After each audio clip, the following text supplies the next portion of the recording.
총선이 18일 남은 지금 총선 판세 짚어보겠습니다. 국회팀 최돈희 기자 나와 있습니다. 어서 오세요. 예. 여권의 갈등이 봉합 국면임에도 불구하고 총선 위기론 실제 가라앉지 않고 있어요? 네, 그렇습니다. 이종섭 황상무 논란, 이른바 용산발 리스크죠. 여기에서 촉발된 위기론이 계속되고 있습니다. 현장에서도 이 같은 분위기가 감지되는 것 같은데요.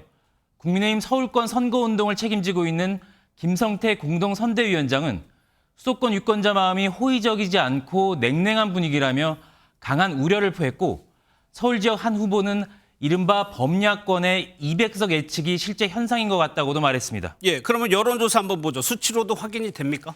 네, 그렇습니다. 정부 지원론이냐 정부 견제론이냐를 묻는 여론조사에서 지원론 36%, 견제론 51%로 응답했습니다. 지난주 같은 조사보다 격차가 더 벌어진 게 눈에 띕니다. 예, 최 기자가 현장에 지역구 자주 가니까 실제 민바닥 민심도 여기에 좀 부합을 하던가요? 네, 그렇습니다. 대표적인 여당 강세 지역인 PK에서도 위기 징후가 감지되고 있습니다. 20대 총선을 제외하곤 모두 보수 정당 후보가 당선된 부산 연제에서 여권 후보가 고전하고 있고 낙동강벨트 곳곳에서 열세인 상황입니다. 예, 이 얘기는 민주당이 좋다는 건데 민주당에서는 지금 이 상황을 뭐라고 얘기합니까? 일단 고무적인 분위기입니다. 김부겸 공동상임선대위원장은 목표 의석을 묻는 질문에 초반보다 조금 좋아진 건 사실이라며 긍정적인 현 상황을 부정하지는 않았습니다. 다만 정치 지형 자체가 팽팽한 50대 50이라고 톤다운했지만 당내에선 연일 과도한 목표 의석수에 대해 입단속에 나서는 걸 보면 좋아진 분위기에 대한 방증이라고도 볼 수 있습니다. 예, 물론 현재 시점에서의 판세 분석입니다. 그렇다면 이 원인을 뭐라고 봐야 돼요? 아무래도 정권 심판론이 이제 선거 임박하면서 힘을 받는 것 같습니다. 앞서 언급한 용산발 리스크가 이 촉매제로 작용한 걸로 보이고요. 제3지대 중 유일하게 두각을 나타내는 조국 혁신당의 지지율 상승 현상도 비슷한 맥락으로 볼 수 있습니다.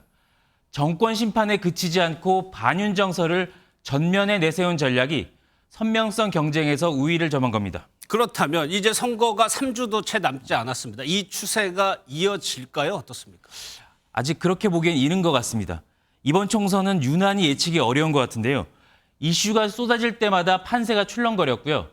황상무 수석 사태와 이종섭 장관 귀국으로 여당이 수습에 나선 이후 민주당 조수진 변호사의 과거 성범죄자에 대한 부적절한 변론이 논란을 키우면서 민심은 즉각 반응한 걸로 보입니다. 저희 MBN과 AIN, DDP가 구축한 총선 빅데이터 분석을 보면 이종섭 장관의 귀국 전후를 기점으로 양당에 대한 긍정, 부정 추이가 여당에 유리하게 전환된 걸로 보입니다. 예. 정책이 실종된 만큼 이슈에 민감할 수밖에 없는데요. 경제 상황, 의대 정원, 막말 등이 막판 변수로 꼽을 수 있는데 여야 어느 편에 유리하게 작용할지는 여전히 미지수인 상황입니다. 알겠습니다. 잘 들었습니다. 최돈희 기자였습니다.